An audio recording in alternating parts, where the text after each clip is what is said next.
Trabalhar como se não tivesse filhos. Ser mãe como se não trabalhasse fora. Uma conta que parece nunca fechar. A minha entrevistada de hoje vive esse dilema. Ser uma excelente mãe e não abandonar a paixão pela medicina. Seja bem-vinda, doutora Emily Cova. Ai, Mirela, obrigada pelo convite. Especial estar aqui com você. Oh, igualmente.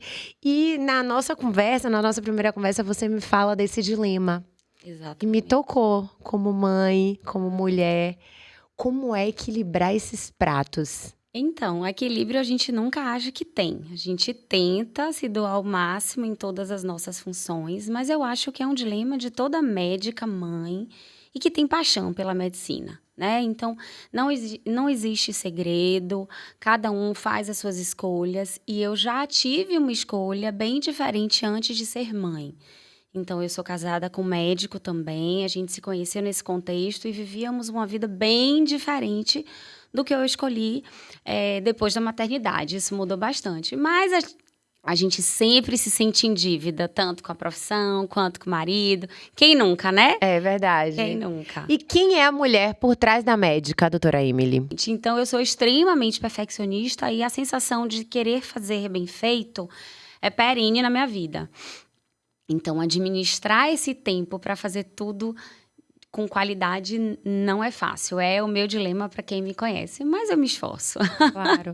E a paixão por medicina veio como? Ah, Como começou? Então, pela medicina, não sei lhe responder. Eu não me vejo fazendo outra coisa desde criança.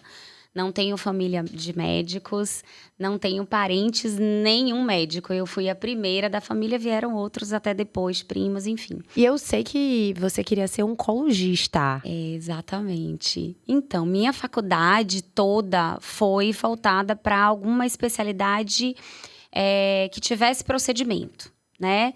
E eu sempre quis algo desafiador. Então, eu já passei por neurocirurgia. Eu já tinha que ser voltada com alguma coisa de cirurgia e me encontrei com oncologia. Trabalhei muitos anos com profissionais extremamente renomados aqui, sendo inclusive braço direito na época de estudante. E coloquei na minha cabeça que queria cirurgia oncológica. Até conhecer um cirurgião. Meu marido é cirurgião. E convivendo a vida prática com ele. E depois do envolvimento, casamento, não era a vida que eu queria para mim. Uhum. Mas a paixão era essa. E aí você foi pro Rio para poder estudar medicina. Exatamente. Nessa ida pro Rio, você estava em oncologia? Não, eu fiz muito da minha grade curricular como estudante. Ah, tá. Eu formei pela Universidade Federal, rodei em diversas especialidades cirúrgicas até me achar e achei que tinha me encontrado na cirurgia oncológica. Trabalhei por 2 anos. Trabalhei, assim, como estudante, né? Mas é porque dividia função com o cirurgião. E formei. Formei em 2008. 20 de dezembro, casei 10 de janeiro de 2009. Então, imagina, né? 20 dias de diferença. Casei e a gente foi embora pro Rio porque ele fazia residência de cirurgia plástica lá. E aí, dei uma pausa. E falei, não, então não vou fazer agora cirurgia, residência, né? Porque, não sei se você sabe, mas medicina no Rio de Janeiro é bem diferente daqui da gente de Salvador. Então, o nível de medicina, a remuneração é muito pior. Fora o padrão de vida, né? O nível social era maior. Então, a conta não fechava. 2 residentes não ia dar certo. Mas foi lá que eu mudei totalmente, né? Casada, que eu mudei totalmente. Falei, não sei se é isso que eu quero pra mim. A vida de cirurgião, acho que não era isso. Eu queria ser mãe, enfim, queria fazer de tudo um pouco, né? Bem Claro. Aí virou a chave. Virei a chave totalmente. Nunca na minha cabeça, como estudante, pensei em algo semelhante ao que eu faço hoje. Acredite. Caramba. E foi a melhor chave que eu virei também, a melhor escolha que eu tive. A ajuda dele, inclusive, incentivo dele, como cirurgião plástico.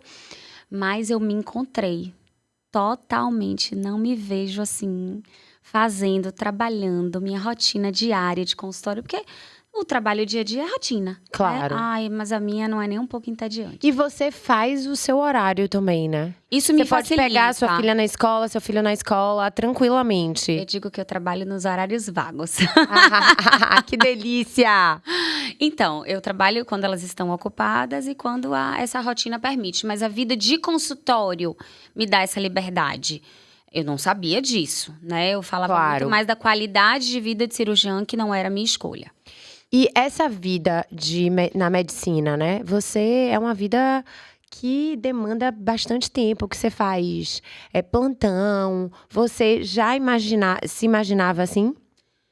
Então, já, porque durante a faculdade, principalmente na federal, é full time. É de manhã, de tarde e algumas vezes de noite pra gente cobrir com a grade curricular, né? É o tempo inteiro. Então, Ou seja, não tem vida. Não tem vida. E sábado, domingo, feriado também é tudo igual. Não tem vida. Não sei hoje, né? Eu já tenho alguns aninhos de formada. Atualmente não sei como é que tá isso. Mas na federal era assim. Então a gente aprende isso. Eu digo que café a gente deixa de ser... a cafeína deixa de fazer efeito na gente desde a época da faculdade. Que então, são os sacrifícios, né? Exatamente. Ai, mas foi a melhor escolha, sabe? Eu acho que é dom. Eu não sei quem faz medicina se não for por dom. Eu não consigo entender. Porque existem profissionais, né? Seres humanos que fazem escolhas. Mas eu acho que, para mim, ser médico de verdade é ter dom. É o que a minha família fala, né? Todo mundo da minha família fala que eu sou médica de verdade. Que eu sou médica 24 horas. Respiro legal. Isso. E quando você começou a estabelecer prioridades em sua vida de tempo? A maternidade. Foi o que veio mais, porque eu chegava a ser um pouco workaholic até. Era assim, claro, meu marido, minha casa, mas era 24, 36, 48 horas às vezes no hospital. Então você se dedicou um período totalmente para a carreira. Exatamente. Que foi no Rio. Que foi no Rio, que foi onde eu comecei a ser médica. Você ficou quanto tempo no Rio? 2 anos. Eu, como médica, 2 anos, foi quando a residência dele acabou e a gente voltou pra cá. Mas nesse período mesmo, trabalhando, eu já comecei a minha formação em medicina estética. Lá, enfim, no Brasil, né? Eu morava lá, mas curso em todo Claro. E o que mudou na sua vida nesse período do Rio? Ai, mudou a minha escolha, sabe? Mudou a minha visão da medicina, Mirella. Eu sou apaixonada pela medicina, mas ela lhe suga se lhe permitir. Se a gente permite, a gente aprofunda. É abduzida. Exatamente. A gente não tem horário de trabalho, então não tem aquela coisa de 18 horas, eu vou desligar o meu celular e meu trabalho de hoje acabou. Isso não existe na nossa vida. Mesmo dando plantão, porque a gente é responsável pelaquela vida que a gente cuidou o resto da vida. Eu não sei se você sabia disso. Então, assim, eu passei uma dipirona no plantão. Se algum dia vier questionar, exatamente, a gente responde. Então, tem que entrar, a medicina tem que entrar e invadir. É um estresse também, né? Depende de como você perceba, né? Eu não vejo dessa forma. Eu vejo como amor. Por isso não, que eu digo dessa forma de plantão, porque é um estresse. Você não Mas dorme... a responsabilidade de consultório, a paciente é sua. Então, é outro nível de estresse. O estresse maior é lá no hospital, porque é muito cansativo. Vida de plantão é muito cansativo. Como é recém-formados e recém-casados no Rio de Janeiro? Ai, meu Deus, pergunta difícil essa, viu? A gente sobreviveu. Não, na verdade, como éramos só nós dois, era muito difícil, mas era eu e ele o tempo inteiro. Então, não tinha família lá, não tínhamos amigos lá, sabe?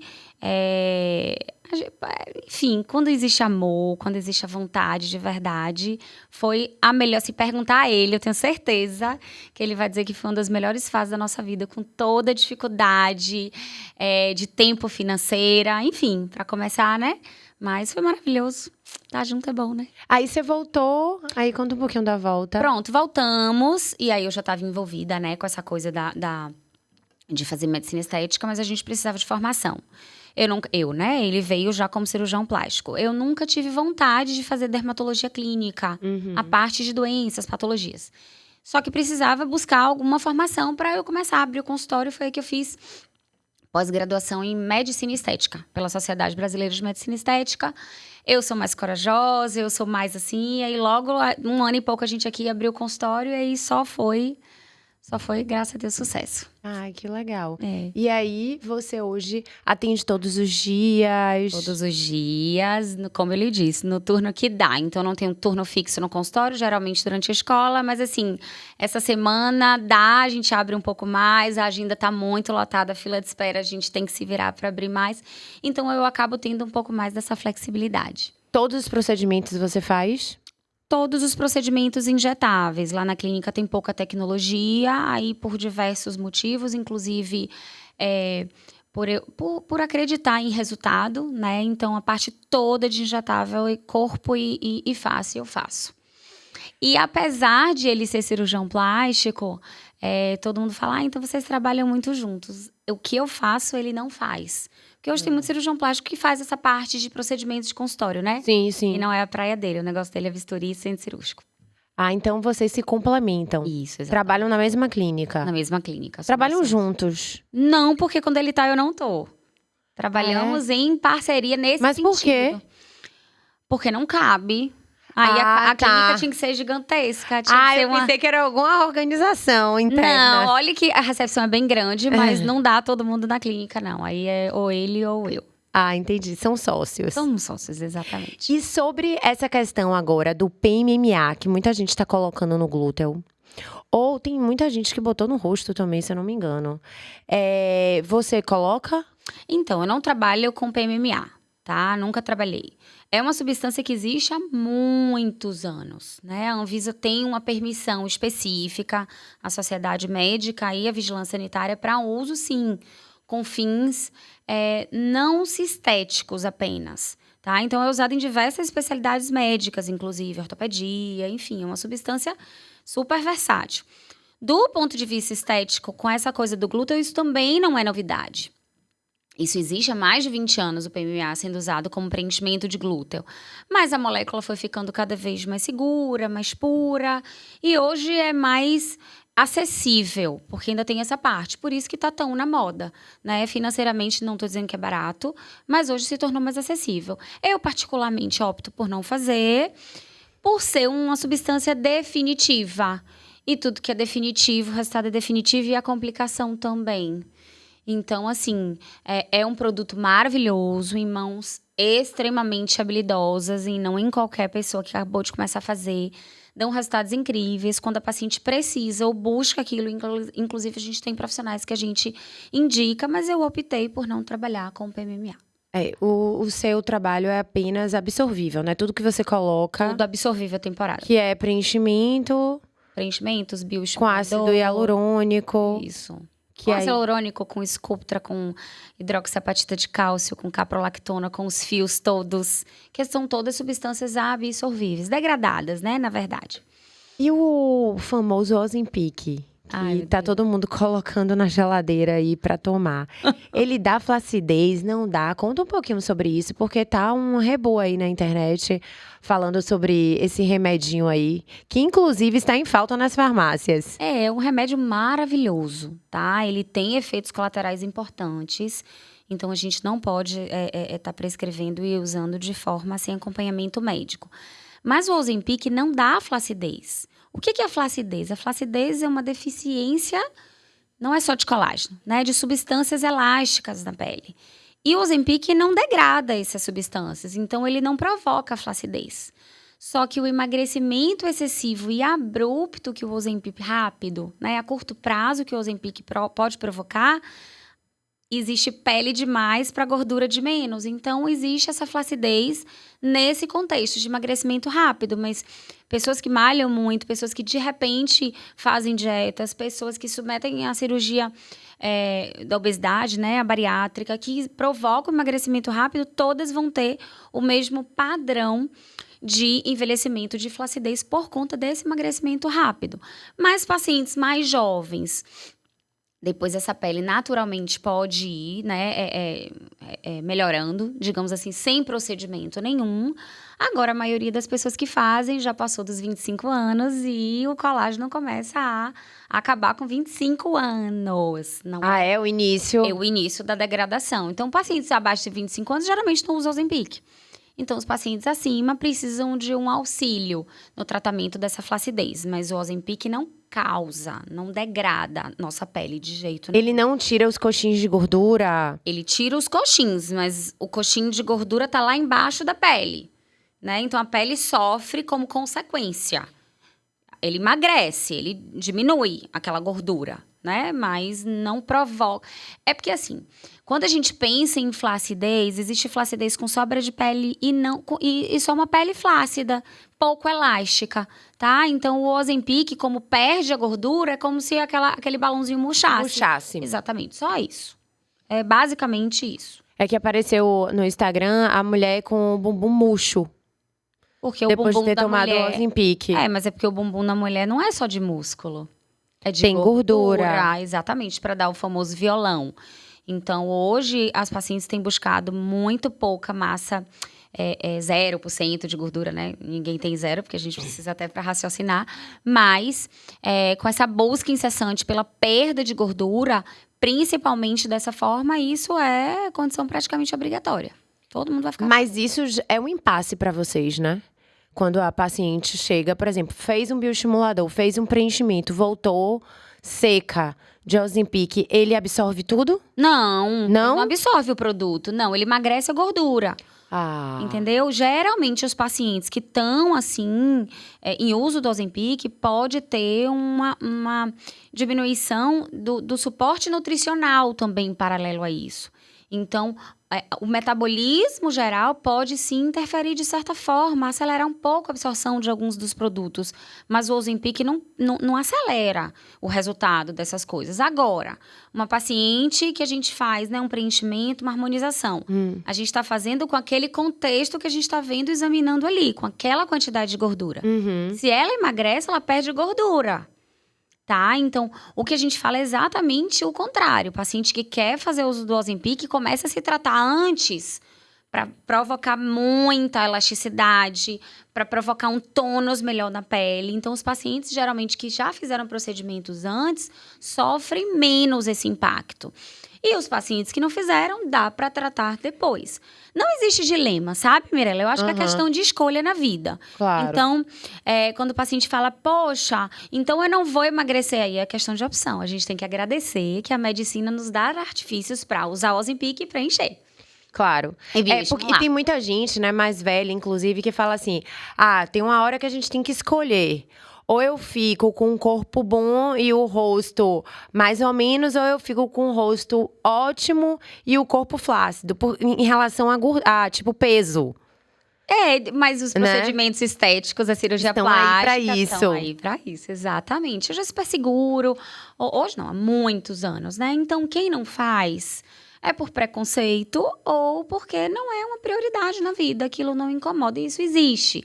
Tá? Então, essa coisa de que, não, como não se incomodar com a ruga? Sim, existe. Às vezes o paciente senta pra gente no consultório, a gente tem a primeira impressão, ele vai se queixar daquilo, né? Porque a gente tem uma percepção estética, óbvio. Claro. E ele vem se queixar de uma ruguinha que, meu Deus, aquilo tá imperceptível ao olho das pessoas, mas é a gente que se olha todo dia, né, Mirella, no espelho. Com e certeza. Passa o rímel. Então, quem tem que achar o que tem que mexer somos nós mesmos, aí vem de cada profissional como conduzir essa queixa, esse sofrimento, esse anseio daquele paciente que tá ali, né? E sempre prezando a naturalidade, né?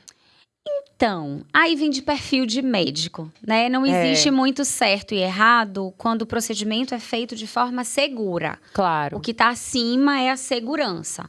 Mas, se o paciente quer uma maçã mais marcada, mais evidente, uma boca mais exuberante, não existe certo e errado, existe um contexto. A gente, como profissional, pode dizer, olha, isso não combina com você, está desproporcional. Aí vamos tentar, né, amarrar aqui o que vale a pena para você. Mas gosto, se cabe um bocão, se cabe um nariz bem pontudo, por que não? Se for feito de forma segura, né? Claro. Eu sou uma médica um pouco mais conservadora, esse é o meu perfil. No sentido de algo sim mais natural, mas eu respeito aquele paciente que me procura. Agora, excedeu, segurança, o bom senso estético é o que eu digo, não é só você, que eu acho que não vai ficar com a imagem agradável. Depois vão perguntar quem foi que fez. E eu não quero minha assinatura ali, não. Então, eu dou limite quando o paciente vai Porque tem gente que fala assim, não quero só 1 ml, eu quero 2, eu quero 3. Não, até coloca, aceita a sugestão e volta que é mais. Às vezes cabe mais um pouco, dá pra complementar, mas às vezes não dá mais. Porque a gente tá falando de mímica, a gente tá falando de pessoas que não é uma selfie, que não é aquilo parado, né? Então, preencher um lábio, a gente tá preenchendo dentro do músculo, que a gente fala, que a gente se comunica, que a gente ri. Fazer toxina botulínica mexe em músculos da mímica, então a gente tem que ter muito cuidado com relação a isso. Mas aí, para mexer do ponto de vista funcional, aí são os exageros mesmo, né? É o que a gente vê na mídia o tempo todo e que não é o corriqueiro do consultório. Tá? Infelizmente, a nossa área é mais divulgada com os casos pouco estéticos, os exageros do que As desarmonizações faciais. E as pessoas, artistas, tem muitos artistas tirando, né, as harmonização. Aí a retirada do produto tem 2 fatores, tá? Todo mundo vai pra mídia também como se fosse culpa do profissional que fez. Isso pode existir, porque vamos falar, né, do financeiro, quanto mais procedimento, maior o valor. Exatamente, né? Mas, em contrapartida, existe isso que a gente acabou de falar. Existe aquele paciente que não tem limite. E tem paciente que não... Tem médico que não sabe dar o limite para o paciente. Olha, chega, vamos dar uma pausa, vamos até complementar daqui a algum tempo. Enfim, mas aí vai fazendo. Depois que tá lá na frente, meu Deus, o que é que eu fiz? Aí a culpa sempre é do profissional. E não é bem assim. Mas eu pensei que era permuta. Como assim, permuta? Esses artistas. Não é de graça, não? Aí eu tive que dar essa gargalhada. Aí eu adorei. Então, Mirella, não, nem sempre. Nem sempre. Não, nem sempre. De jeito nenhum. Ah, entendi. O que você vê, às vezes, como permuta, são os programas de televisão que a gente tem um aí na mídia agora, né? Que foi convidado um pouco pra fazer aquele antes e depois, midiático. Eu pensei que era só dar o arroba. Aí você ganhava uma boca. Deu outro arroba, olheira. Não. Eles pagam pra se deformar. Às vezes, alguns sim. Até porque, Mas isso é sério, porque é uma dismorfia. Quando você fala aí vem outras questões, né? De autopercepção, enfim. Quando você fala disso, você tá falando daqueles artistas que divulgam aquela clínica. Aí talvez tenha, assim, alguma parceria. Eu nem vejo muito isso. Eu vejo, assim, aquele antes e depois, sabe? Que aparece no Instagram. Mas você não viu aqueles artistas que nasceram lindos, maravilhosos e que nunca fizeram nada?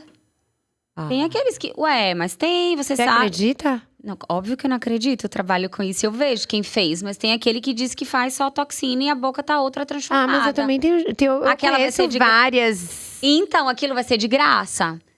Tudo Não. na vida é uma troca. Então, se você vai me divulgar e me promover, talvez isso seja válido pra mim. Mas se não vai, por que tem que ser de graça?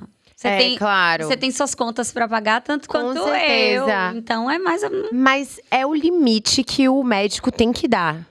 Tem que dar. Porque é segurança anatômica, fisiológica, mas, acima de tudo, a gente tem que cuidar da autopercepção. Ou seja, eu não faço. Você falaria isso? Eu falo isso, eu falei hoje isso no consultório. Paciente que veio para uma revisão de um procedimento, doutora, amei. Mas talvez um pouquinho mais. Eu falei, olha, o que você acabou de me dizer, você já não amou? É essa busca incessante por algo que, às vezes, nas entrelinhas, nem sempre a gente vai conseguir com uma boca. Claro, é um vazio interno. Exatamente. Às vezes tá buscando melhorar outras coisas. Exato. Mas isso a gente pode adquirir. Outras coisas, não. Não. E voltando sobre a desarmonização, eu queria falar sobre o produto que dissolve. Qual deles? Só o PMMA que não dissolve? Não, eu esqueci agora. Hidroxiapatita de cálcio? Não, o que dissolve, por exemplo, ácido hialurônico? Hialuronidase, eu esqueci. Pronto, vamos lá. O produto que dissolve o preenchedor. E ainda falando sobre desarmonização, qual o produto que dissolve os preenchedores? Porque tem várias pessoas fazendo, né? Aí eu queria falar sobre isso um pouquinho. Pronto, na verdade dissolve o ácido hialurônico. Isso. Tá? Mas tem outros preenchedores temporários também. Então, o paciente que faz preenchimento com ácido hialurônico, que não gostou do resultado, ou aconteceu algum problema, porque não é só não gostar. Algo imprevisto, né? Alguma complicação, existe sim, a gente injeta e ele degrada 100% Na do hora? produto. Horas, com poucas horas. Dói? Para injetar, o produto arde um pouco. Aí a gente, enfim, mas mais do que fazer. E murcha?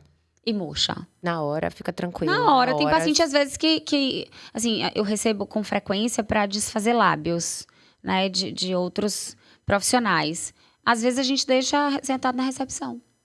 Claro que ao longo do tempo vai dissolvendo também. E quando não é feito pela gente, a gente não sabe quanto que de volume tem ali. É proporcional. 1 ml precisa de X diluidor. 2 ml precisa de mais. Então, a gente coloca uma quantidade, volta, dissolveu tudo, tá bom, complementa, enfim. Mas só do ácido hialurônico. Sim. Existem outros procedimentos que não simplesmente dissolvem e às vezes a gente tem que esperar o tempo que ele vai ser degradado. 1, 2, 3 anos. Entendi. Você acaba sendo uma psicóloga também, né? No consultório. Também. Porque tem que dar o limite, tem que... Mas eu acho que o segredo, Mirella, assim, pelo menos pra mim, onde eu me achei, isso a gente não aprende na pós-graduação, isso não aprende Na nos faculdade. cursos. Na faculdade, a gente aprende a lidar com os anseios, mas a gente aprende a lidar com dor física, basicamente, né? Uma das coisas diferenciais que eu fui buscando ao longo da minha trajetória, eu sempre brinco com o paciente, enquanto você não deitou ali na minha cadeira mágica, a gente não fez nada. Então, eu preciso entender quem é aquele paciente que está por trás daquelas queixas para que eu consiga alcançar a expectativa dele, sabe? E isso não é rapidinho. Eu vim fazer botox, deita ali. Não. O que você espera do seu botox? Você quer arquear a sobrancelha? Você não quer? Quem é você? Porque às vezes eu quero arquear a sobrancelha porque tá todo mundo arqueando e é uma paciente que não combina com arqueamento, que vem, que é tímida. Imagina, com aquele olhar super sensual, com uma boca sensual e a pessoa não combina. Mas a mídia vende, né? Então, muito dos meus pacientes, com minha consulta muito demorada, antes de eu abordar, eu digo que a gente se encontra. Às vezes o paciente se encontra na queixa dele. Ali na consulta, vem buscando uma coisa, não, doutora, você tá coberta de razão. Às vezes deita, eu tô conversando e me interrompe no meio da conversa. Já teve alguns. De estar falando e levanta da maca, da cadeira. Eu falei alguma coisa errada? Não, doutora, o que você quiser, o que você fizer. O que você injetar, você já entendeu, eu tô nas suas mãos. Isso é gostoso também, a gente conquistar essa confiança. Claro. Alguns pacientes, sabe? Outros a gente vai construindo, outros vêm cheio de medo, que eu não sei o que tá fazendo ali, mas aí a gente com paciência se incomoda, se tem vontade de melhorar, por que não? Chegou a vir até a gente, vamos ter um pouquinho de cuidado para mostrar para ele que tirar um pouquinho dos medos, dos mitos, isso é função do profissional que trabalha. E aí vem cada profissional, né? Claro. A forma como trabalha, essa é a forma como eu escolhi, como a gente lá da clínica escolheu. Massa, muito legal e muito humanizada. Eu acho que tem que ser, Mirella. Se você buscasse um profissional, só aquela... Claro que eu também tenho os meus momentos bafafás, porque é o perfil do paciente que busca, né? Claro. Então, é uma delícia também. Mas se a gente não souber quem é aquele paciente que acabou de chegar ali, o resultado não vai ser interessante. Tem que ter sensibilidade, né? Tem que ter sensibilidade emocional, do senso estético e, acima de tudo, assim, de segurança, conhecimento científico, porque é muito mais complexo, muito mais difícil do que possa parecer. Não é simples, não é fácil. Eu imagino. Obrigada. Eu que agradeço. Adorei você aqui. Eu que agradeço. Eu espero ter tirado todas as dúvidas de vocês. Você é uma fofa. Não tirou. Obrigada. Não tirou todas as dúvidas. Eu vou aguardar o convite de novo pra gente voltar com mais bate-papo. Com certeza. Aí traga o maridão aí, cirurgião plástico.